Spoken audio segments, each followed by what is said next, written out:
दंडक प्रणाम मंडळी, स्वागत आहे आपलं महान रोटू चॅनलच्या या परिवारामध्ये. महानुभाव म्युझिक्स या चॅनलवरती नवरात्र महोत्सव 2024 या महोत्सवाच्या निमित्ताने सुरू असलेला आपला उपक्रम लीळा चिंतनाचा. या निमित्ताने आपण सकाळी एक फोटो अपलोड केला होता, जो की आपण आपल्या स्क्रीनवरती आता सध्या बघत आहात. हरभरा आहे आणि बोरे आहेत. या संदर्भाने ज्या काही लीळा येतात त्या लीळा आपण कमेंट केलाच सकाळी अपलोड केलेल्या फोटोच्या कमेंट बॉक्समध्ये. सर्वांचे मनपूर्वक धन्यवाद. या फोटोच्या संदर्भाने एक सुंदर अशी लीळा येते पिंपळगावची. ती सुंदर अशी लीळाच आपण आज श्रवण करणार आहोत. ती श्रवण करण्यासाठी आधी या व्हिडिओला लाईक करावं लागतं, चेहऱ्यावरती गोड स्माईल द्यावी लागते आणि ईश्वराला एक मनोमन दंडवत करावा लागतो. या सर्व जर गोष्टी आपण केल्या असतील तर चला सुरुवात करूयात या सुंदर अशा लीळेला. दंडवत.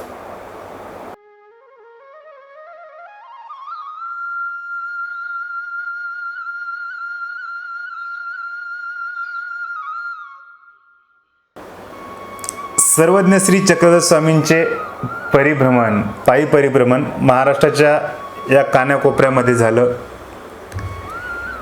याच दरम्यान स्वामींचं वास्तव्य सध्याचं जे अहिल्यानगर आहे त्या अहिल्यानगरच्या परिसरामध्ये शेंडी या भागामध्ये होतं. शेंडीला सर्वज्ञ श्री चक्रधर स्वामींचं चरणांकित स्थान आहे. आपण वंदन केलंही असेल. तेथील लीळा आपण श्रवणही केली आहे स्थानदर्शनच्या त्या व्हिडिओमध्ये. तेथून आमचे सर्वज्ञ श्री चक्रधर स्वामी वांभोरीकडे येण्यासाठी निघाले. येताना मध्ये पिंपळगाव नावाचं गाव लागलं, माळवी पिंपळगाव. ते सुद्धा आपण स्थानवंदन केलेलं आहे. स्थानदर्शनचा व्हिडिओ आहे आपल्या महान यूट्यूब चॅनलवरती.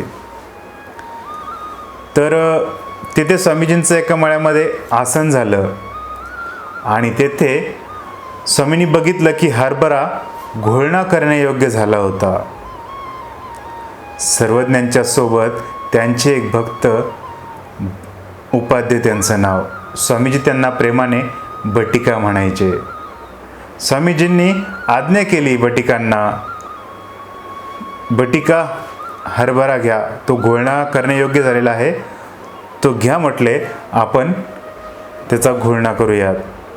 उपाध्यांनी त्या मळ्यामध्ये गेले.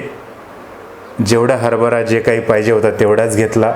आले आणि सर्वज्ञांच्या ठाई तो दिला, त्यांच्यासमोर तो ठेवला. एका अर्थाने तो अर्पण केला आणि आता म्हणाले, जा आता बोरे बघून या. ते गेले, एका बोरीच्या झाडाखाली गेले. तिथे पाहिलं तर बोर खाल्लं तर ते किडकं निघालं, काही आंबट निघाले.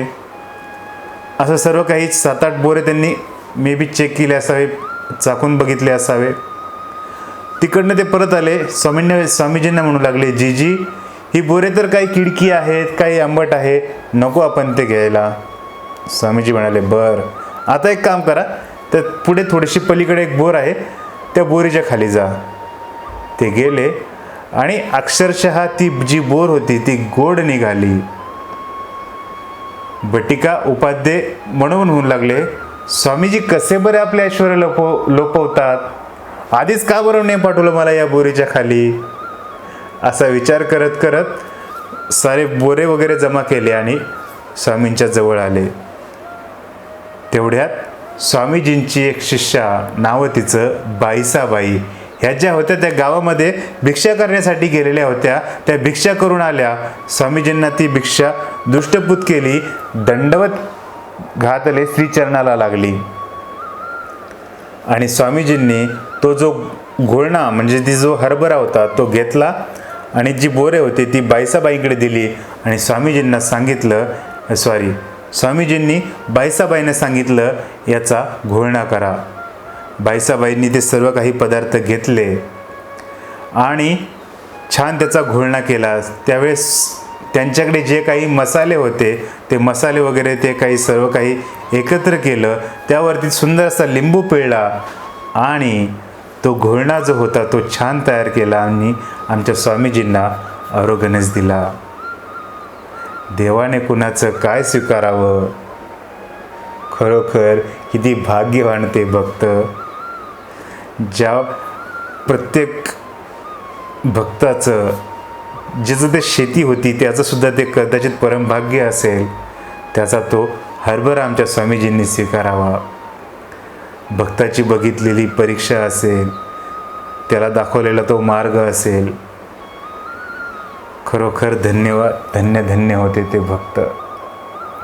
खूप सुंदर ही लीळा अशी घडली माळवी पिंपळगावला, आपल्याला श्रवण करायला भेटली या लीळा चिंतनाच्या उपक्रमाच्या निमित्ताने. सर्वज्ञांचं तेथे भोजन झालं, आरोग्यना झाली आणि स्वामी तिथून पुढे डोंगरगणला गेले.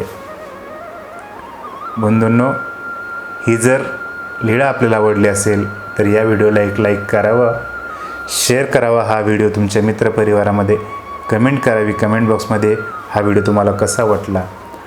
आणि आपण जर नवीन असाल आमच्या महानभाव यूट्यूब चॅनलच्या परिवारातील महानभाव म्युझिक्स या चॅनलवरती, तर या चॅनलला सबस्क्राईब करून घ्या. दररोज असे व्हिडिओ येणार आहेत. उद्या पुन्हा भेटूयात सुंदर अशा फोटोसह. तोपर्यंत या सागराचा आपणास प्रेमपूर्वक दंडवत.